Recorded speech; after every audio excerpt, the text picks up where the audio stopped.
একদিন মাঠে ঘাস খেতে খেতে গরু ছবি হঠাৎ পায়ের নিচে একটা ধাতব জিনিসে পা দেয়। গুঁতো দিয়ে তুলে দেখে একটা পুরনো তামার প্রদীপ।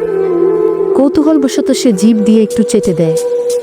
হঠাৎ করে ফুসা করে ধোঁয়া উঠতে থাকে আর বেরিয়ে আসে বিশাল এক জিন। জিন হকচকিয়ে বলে, তুমি তো মানুষ না, তুমি গরু। ছবি গরু কিছু না বুঝেই হু কি করে ডাকে। জিন একটু ভেবে বলে, ঠিক আছে, 3টা ইচ্ছা চাও।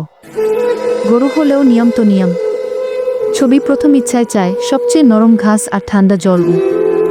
দ্বিতীয় ইচ্ছায় চায় যেন আর কোনোদিন হাল না টানতে হয়। তৃতীয় ইচ্ছায় চায় যেন মানুষরা গরুকে শুধু দুধের জন্য না, ভালোবাসার জন্য দেখুক। জিন অবাক হয়ে বলে, তুমি তো খুব বুদ্ধিমান গরু। এরপর ছবি ফিরে আসে তার গোয়ালে, আর গ্রামের সবাই দেখতে পায় ঘাসে চকচকে মুক্তা জন্মেছে, হাল নিজে নিজে চলছে, আর ছবি গরুর গলায় ঝুলছে এক ছোট্ট জিনের ঘণ্টি, যেটা বাজলেই আশেপাশে খুশির হাওয়া বয়ে যায়।